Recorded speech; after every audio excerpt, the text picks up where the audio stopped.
کیونکہ قبر پر جب فرشتہ آیا تو اس نے کہا یاد کرو کہ اس نے کہا تھا کہ میں تیسرے دن مردوں میں سے جی اٹھوں گا. وہ اپنے کہنے کے مطابق جی اٹھا ہے. انہیں یاد ہے, ان کو یاد ہے, ہمیں یاد ہے کہ اس دھوکے باز نے کہا تھا کہ میں 3 دن کے بعد جی اٹھوں گا.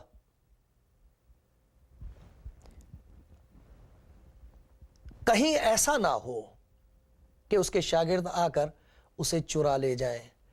یہ ان کو معلوم ہے کہ اس نے کہا تھا کہ میں تیسرے دن مردوں میں سے جی اٹھوں گا, لیکن انہیں اس بات کا یقین نہیں ہے, یہ انہیں ڈر نہیں ہے بالکل. کہیں ایسا نہ ہو کہ وہ اپنے کہنے کے مطابق مردوں میں سے جی اٹھے. یہ فکر نہیں تھی ان کو. یہ اس لیے نہیں تھی, ان کو معلوم تھا وہ مر گیا. ان کو معلوم تھا کہ ہم نے اسے موت کے گھاٹ اتار دیا.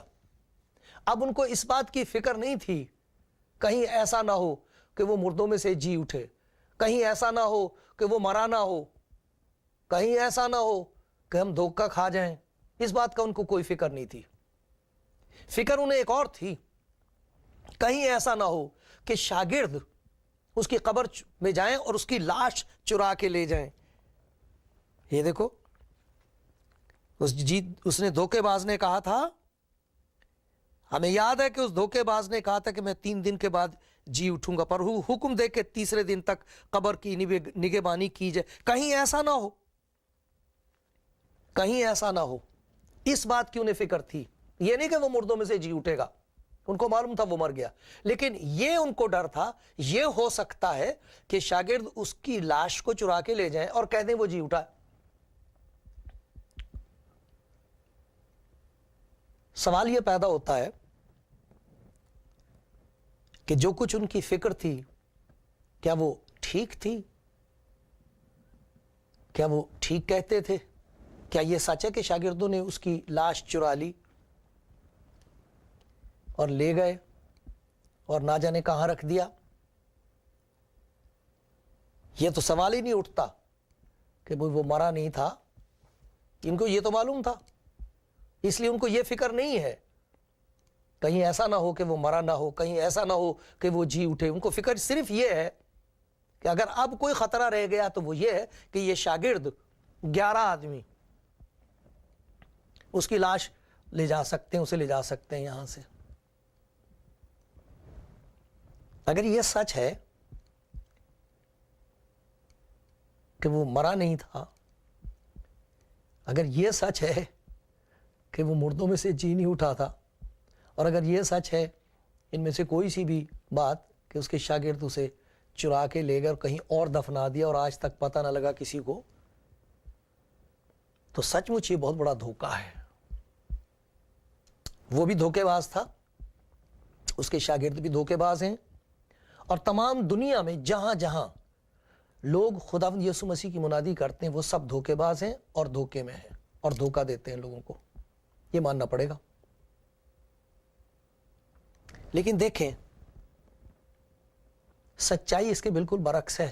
ایسا نہیں ہے. کچھ ایسی باتیں ہیں جنہیں خدا کے کلام میں پڑھ کے ہمیں اس خیال پر شک پیدا ہوتا ہے, اس سچائی پر نہیں کہ وہ مردوں میں سے جی اٹھا ہے.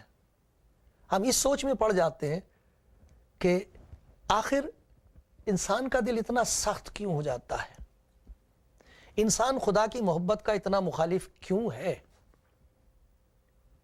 کیوں حلیمی اور فروتنی سے اس کے پاس آ کر نہیں کہہ سکتا کہ میں گناہگار انسان ہوں, میرے پاس میرے بچنے کے لیے کوئی یقین نہیں ہے, مجھے یقین نہیں اس کے میرے گناہ معاف ہو گئے, مجھے معلوم نہیں کہ مرنے کے بعد میں کہاں جا رہا ہوں, تو مجھ پر رحم کر. اس قسم کی حلیمی کیوں نہیں پیدا ہوتی؟ اس کا سبب ہے بتایا گیا, کوئی گناہ کے فریب میں آ کر سخت دل نہ ہو جائے. فریب یہ نہیں ہے کہ وہ مردوں میں سے جی اٹھا ہے, فریب گناہ کا ہے جو انسان کی ذات میں ہے.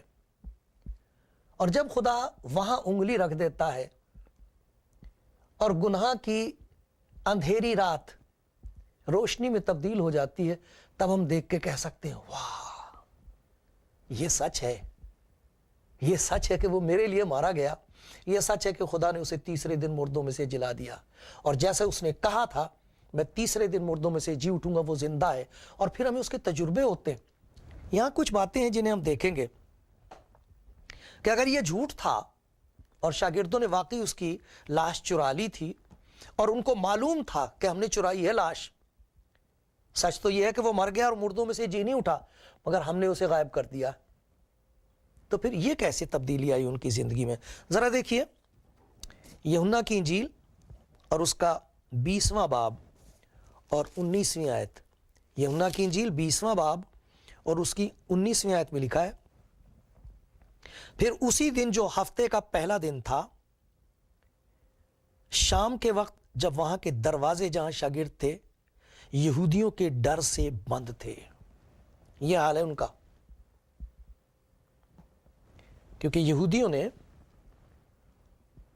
حالانکہ یہودی تو یہ بھی تھے، لیکن ان کے رہنماؤں نے، فریسیوں نے، فقیہوں نے، سردار کاہن نے اور تمام لوگوں نے یہ کہہ دیا تھا کہ وہ دھوکے باز تھا،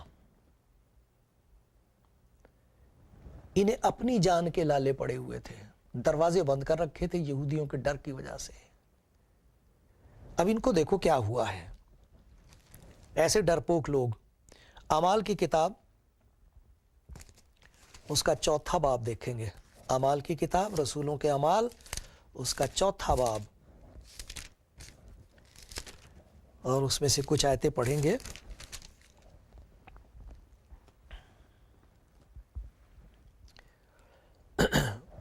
چوتھا باب 5ویں آیت سے، دوسرے دن یوں ہوا کہ ان کے سردار اور بزرگ اور فقیہ اور سردار کاہن حنا اور کائفہ اور یوحنا اور اسکندر اور جتنے سردار کاہن کے گھرانے کے تھے یروشلم میں جمع ہوئے، اور ان کو بیچ میں کھڑا کر کے پوچھنے لگے کہ تم نے یہ کام کس قدرت اور کس نام سے کیا؟ کام یہ انہوں نے کیا تھا کہ ہیکل کے دروازے پر ایک آدمی تھا جو بیچارہ جنم کا لنگڑا تھا، اس نے ان سے پیسے مانگے، تو پطرس نے اس سے کہا بھائی سونا چاندی تو ہمارے پاس ہے نہیں، یسوع مسیح کے نام سے اٹھ کھڑا ہو، چل پھر۔ وہ آدمی اٹھ کھڑا ہوا، چلنے پھرنے لگا۔ ساری دنیا کے لوگ وہاں پر جتنے اکٹھے تھے وہ دیکھ کے کہنے لگے یہ کیا ہے، یہ کیا ہو رہا ہے، اس آدمی نے کیسے کہہ دیا اس کو اٹھ کھڑا ہو، یہ اٹھ کھڑا ہوا۔ اب انہوں نے صاحب یہ تمام کے تمام لوگ ان کے مخالف ہو گئے ہیں اور ان سے پوچھ رہے ہیں کہ تم نے یہ کام کس قدرت سے اور کس نام سے کیا؟ کہاں سے تمہیں یہ قدرت ملی؟ ہم تمہیں جانتے ہیں، تم معمولی لوگ، مچھی پکڑنے والے، ان پڑھ لوگ، تمہارے پاس کوئی علم نہیں، کچھ نہیں، تم تو شریعت کے ناواقف لوگ ہو، تمہیں تو کچھ بھی نہیں پتا، تم نے کیسے کر دیا یہ کام؟ کہاں سے تمہارے پاس یہ طاقت آئی ہے؟ جیسے کوئی جرم کر دیا انہوں نے، اور کس نام سے کیا؟ یہ ان کو معلوم تھا، کوئی نام لیا تھا انہوں نے۔ اب دیکھو یہ کیا جواب دیتے ہیں۔ دوسرے دن یوں ہوا کہ ان کے سردار کاہن بزرگ اور فقیہ، سردار کاہن حنا، کائفہ، یوحنا، اسکندر، جتنے سردار کاہن کے گھرانے تھے یروشلم میں جمع ہوئے، ان کو بیچ میں کھڑا کر کے پوچھنے لگے تم نے یہ کام کس قدرت اور کس نام سے کیا؟ اس وقت پطرس نے روح القدس سے مامور ہو کر ان سے کہا، آئی امت کے سرداروں اور بزرگوں، اگر آج ہم سے اس احسان کی بابت باز پرس کی جاتی ہے جو ایک ناتوان آدمی پر ہوا کہ وہ کیوں کر اچھا ہو گیا، تو تم سب اور اسرائیل کی ساری امت کو معلوم ہو کہ یسوع مسیح ناصری جس کو تم نے مصلوب کیا اور خدا نے مردوں میں سے جلایا، اسی کے نام سے یہ شخص تمہارے سامنے تندرست کھڑا ہے۔ تم نے اسے مصلوب کیا، خدا نے اسے مردوں میں سے جلا دیا، اس کے نام سے۔ تم پوچھے کون سی قدرت؟ وہی قدرت جس کے وسیلے سے وہ لاش زندہ ہو گئی، وہ جی اٹھا، اسی کے نام میں یہ قدرت ہے، زندہ کے نام میں قدرت ہے، مرے ہوئے کے نام میں نہیں ہوتی قدرت، یہ اس زندہ کے نام میں قدرت ہے۔ اسی سے ہم نے اس کو کہا تھا سونا چاندی ہمارے پاس ہے نہیں، جو کچھ ہے تجھے دیے دیتے ہیں، یسوع کے نام سے اٹھ۔ یہ وہ ہے چیز، یہ وہی پتھر ہے جسے معماروں نے حقیر جانا اور وہ کونے کے سرے کا پتھر ہو گیا، اور کسی دوسرے کے وسیلے سے نجات نہیں، کیونکہ آسمان کے تلے آدمیوں کو کوئی دوسرا نام نہیں بخشا گیا جس کے وسیلے سے ہم نجات پا سکیں۔ ہاں یسوع کے نام سے ہم نے اس کو کہا تھا، وہ جو مردوں میں سے جی اٹھا ہے۔ جب انہوں نے پترس اور یوحنا کی دلیری دیکھی اور معلوم کیا کہ یہ ان پڑھ اور ناواقف آدمی ہے تو تعجب کیا، پھر انہیں پہچانا کہ یہ یسوع کے ساتھ رہے ہیں۔ وہاں ہم نے دیکھا کہ یہودیوں کے ڈر کی وجہ سے دروازے بند ہیں، وہ اتنے ڈرپوک، اتنے بزدل لوگ ہیں، اور یہاں یہ حیران ہو رہے ہیں اور کہہ رہے ہیں کہ یہ ان پڑھ ناواقف لوگ ہیں، ان کے اندر یہ دلیری کیسے آ گئی؟ ان کے سامنے سوال یہ ہے کہ یہ دلیر کیسے ہیں؟ اس سے مشکل سوال یہ ہے کہ یہ نام کیا ہے جس کی وجہ سے یہ کچھ کر رہے ہیں، اور یہ قدرت کون سی جس کے وسیلے سے وہ جنم کا لنگڑا اٹھ گیا ہے؟ اور انہوں نے حل کیا نکالا اس کا؟ سچائی تک نہ پہنچ سکے۔ یہ بات ہے کہ یہ یسوع کے ساتھ رہے ہیں۔ بے شک وہ یسوع کے ساتھ رہے تھے، لیکن جب یسوع کے ساتھ تھے اس وقت ان کی زبانیں بند تھیں، ان کے پاس ایسی قدرت نہیں تھی۔ سبب یہ نہیں ہے کہ وہ یسوع کے ساتھ رہے، سبب یہ ہے کہ یسوع ان کے ساتھ ہے، وہ مردوں میں سے جی اٹھا ہے۔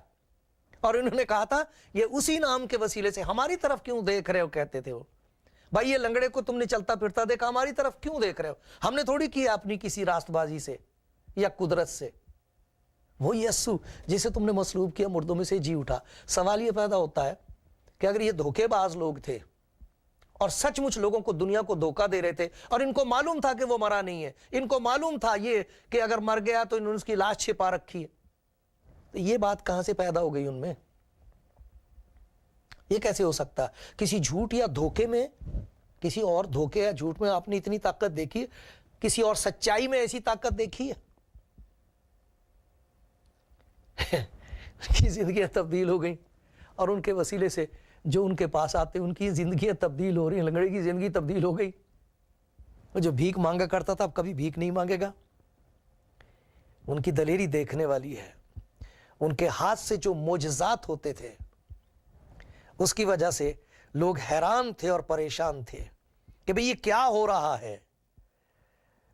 پھر دیکھو ان کی گواہی سنو، جن کی زبانیں بند تھیں ان کی گواہی سنو۔ اعمال کی کتاب 2 باب 22 آیت سے، اعمال کی کتاب 2 باب اور 22 آیت سے ایسا لکھا ہے، 21 آیت سے، آئے اسرائیلیوں یہ باتیں سنو کہ یسوع ناصری ایک شخص تھا جس کا خدا کی طرف سے ہونا تم پر ان معجزوں اور عجیب کاموں اور نشانوں سے ثابت ہوا جو خدا نے اس کی معرفت تم میں دکھائے۔ چنانچہ تم آپ ہی جانتے ہو کہ جب وہ خدا کے مقرر کیے ہوئے انتظام اور علم سابق کے موافق، وہ علم جو خدا کو پہلے سے تھا اس کے مطابق پکڑوایا گیا، تو تم نے بے شرع لوگوں کے ہاتھ سے اسے مصلوب کروا کر مار ڈالا، لیکن خدا نے موت کے بند کھول کر اسے جلایا، کیونکہ ممکن نہ تھا کہ وہ اس کے قبضے میں رہتا۔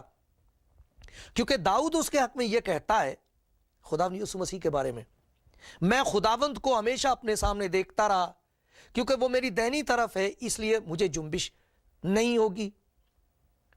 اسی سبب سے میرا دل خوش ہوا، میری زبان شاد، بلکہ میرا جسم بھی امید میں بسا رہے گا،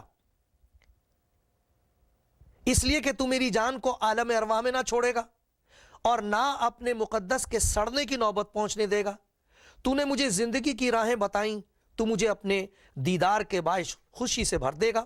آئے بھائیوں، میں قوم کے بزرگ داؤد کے حق میں تم سے دلیری کے ساتھ کہہ سکتا ہوں کہ وہ ہوا، دفن بھی ہوا، اس کی قبر آج تک ہم میں موجود ہے۔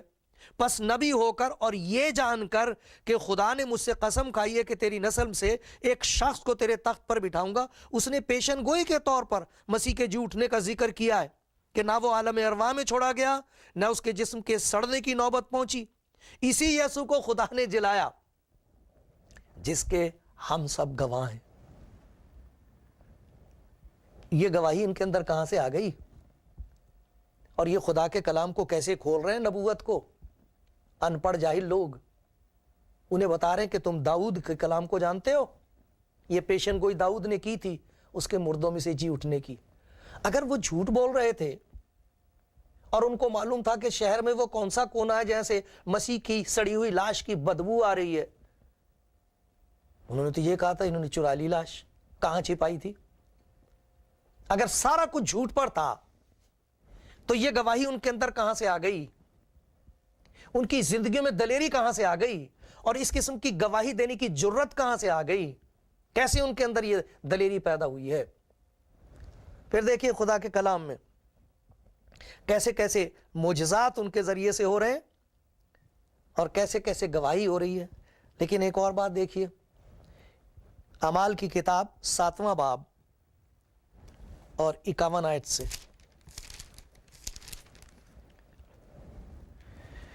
یہ استفنس نام کا خداوند کا ایک شاگرد ہے جس کے ہاتھ سے معجزات بھی ہوتے ہیں، جس کے ساتھ یہ لوگ بات چیت کرتے ہیں، گواہی دیتا ہے وہ، تو ان کو جواب نہیں بنتا اور پھر ناراض ہو گئے ہیں اس سے، اور یہ فیصلہ کر رہے ہیں کہ اسے صاف کر دینا چاہیے، گواہوں کو صاف کر دو، اسے مار دیا ہم نے سارے میں یہ پھیلا دیا ہے کہ شاگردوں نے اسے چرا لیا ہے، اور یہ ساری اور بہت ساری کہانیوں کی ماں ہے، اور بہت ساری باتیں کہی جاتی ہیں یسوع مسیح کے بارے میں۔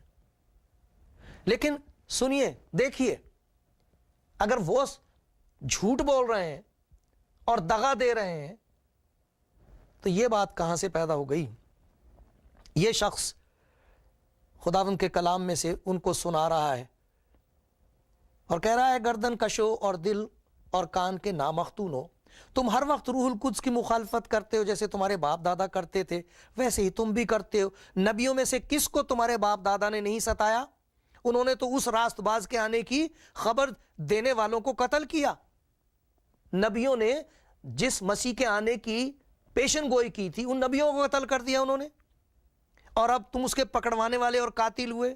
تم نے فرشتوں کی معرفت سے شریعت تو پائی مگر عمل نہ کیا۔ جب انہوں نے یہ باتیں سنی تو جی میں جل گئے اور اس پر دانت پیسنے لگے، مگر اس نے روح القدس سے معمور ہو کر آسمان کی طرف غور سے نظر کی اور خدا کا جلال اور یسوع کو خدا کی دہنی طرف کھڑا دیکھا اور کہا، دیکھو میں آسمان کو کھلا اور ابن آدم کو خدا کی دہنی طرف کھڑا دیکھتا ہوں۔ مگر انہوں نے بڑے زور سے شور مچا کر چلا کر اپنے کان بند کر لیے اور ایک دل ہو کر اس پر جھپٹے اور شہر سے باہر نکال کر اس کو سنسار کرنے لگے، پتھراؤ کرنے لگے، اور گواہوں نے اپنے کپڑے ساؤل نام ایک جوان کے پاؤں کے پاس رکھ دیے۔ پس یہ استفنس کو سنسار کرتے رہے اور وہ یہ کہہ کر دعا کرتا رہا، خداوند یسوع میری روح کو قبول کر۔ پھر اس نے گھٹنے ٹیک کر بڑی آواز سے پکار کر کہا، خداوند یہ گناہ ان کے ذمہ نہ لگا، اور یہ کہہ کر سو گیا۔ یہ سب سے پہلا شہید ہے، استفنس، جو اس بات کا گواہ ہے کہ یسوع سچ مچ مردوں میں سے جی اٹھا ہے۔ میں کہہ سکتا ہوں، مجھے اس کا تجربہ ہے۔ خدا نے اس پر ایسا فضل کیا کہ یہ خدا کے کلام کو ان کے سامنے کھول رہا ہے، انہیں سمجھا رہا ہے کہ یہ جو کچھ ہوا ہے پیشن گوئیوں کے مطابق ہوا ہے، خدا کے انتظام کے مطابق وہ مارا گیا ہے۔ ہماری نجات کے لیے یہ خدا کا انتظام ہے اور وہ زندہ ہے۔ جب انہوں نے یہ باتیں سنی اور کچھ نہیں بس چلا تو کہا، اسے ختم کر دو۔ ہم نے دیکھا رشوت سے کام لیا ہے لوگوں نے، کسی طرح یہ بات بند ہو جائے، جھوٹی تعلیم سے کام لیا کہ کسی طرح کچھ اور ماننا شروع کر دیں لوگ، اور جب بس نہیں چلتا تو یہ کہ انہیں مار ڈالو۔ اس وقت سے لے کر آج تک اس بات کی مخالفت کی جا رہی ہے اور ہوتی رہے گی، کیونکہ خدا یسوع مسیح نے کہہ دیا تھا۔ لیکن یہ دیکھیے، جو آدمی جانتا ہو کہ یہ سب جھوٹ ہے، جسے معلوم ہو کہ اس کی لاش کہاں دفن ہے، وہ اس جھوٹ کے بدلے اس طرح اپنی جان دے گا کہ وہ اس کے پتھراؤ کر رہے ہیں، اسے پتھر مار رہے ہیں، اور وہ اپنے آپ کو اس یسوع کے سپرد کر رہا ہے۔ اے یسوع، میں اپنی روح تیرے سپرد کرتا ہوں۔ مرے ہوئے کے ہاتھ میں کون اپنی روح سپرد کرے گا؟ زندے کے ہاتھ میں سپرد کرتے ہیں۔ اس کو معلوم ہے وہ زندہ ہے، کیونکہ اس نے کہا میں دیکھ رہا ہوں اس کو خدا کے تخت کی دہنی طرف ساری قدرت اور اختیار کے ساتھ، وہ زندہ ہے۔ اس کو کہہ رہا ہے، خداوند میں اپنی روح تیرے ہاتھ میں سونپتا ہوں۔ مرے ہوئے کو نہیں، زندہ خداوند کو اپنی روح سونپ رہا ہے۔ اس طرح حیرت کی بات نہیں تو اور کیا ہے؟ اور کمال کی بات یہ ہے، جھوٹ کے ذریعے سے اس قسم کی محبت انسان کے اندر پیدا ہو سکتی ہے۔ اے خداوند اس گناہ کو ان کے ذمہ نہ لگانا، معاف کر دے انہیں۔ یہ نہیں جانتے کیا کرتے ہیں. یہ کیسے ہو گیا؟ جھوٹ کی بنیاد ہے یہ. اس کی بنیاد جھوٹ اور دھوکہ ہو سکتی ہے. خدا کا شکر ہے ایسا نہیں ہے. خدا کا شکر ہے یہ سچائی تمام دنیا میں اس کی منادی کی جا رہی ہے. خدا کا شکر ہے لوگ ایمان لا رہے ہیں. خدا کا شکر ہے لوگ بچ رہے ہیں. خدا کا شکر ہے لوگوں کے وسیلے سے دوسروں کو برکت مل رہی ہے. خدا کا شکر ہے اس سچائی کے لوگ اپنی جان تک دے رہے ہیں. اور جب تک خداوند یسوع لوٹ نہ آئے اسی طرح اپنی جانیں دیتے رہیں گے اور بتاتے رہیں گے. سچ یہ ہے کہ وہ اپنے کہنے کے مطابق مردوں میں سے جی اٹھا ہے. خدا کا فضل سب سننے والوں پر ہو. آمین.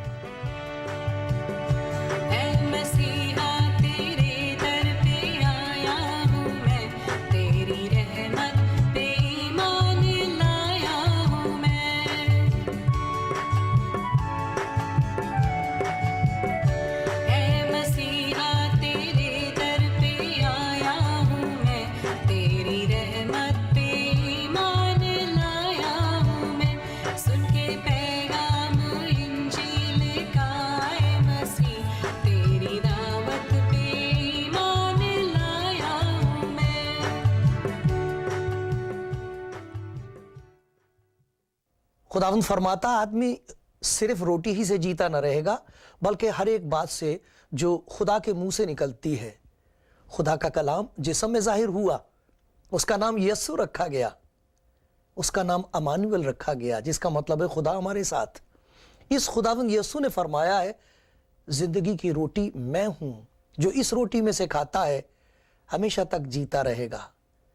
جو اس پر ایمان لاتا ہے ہمیشہ کی زندگی اس کی ہے.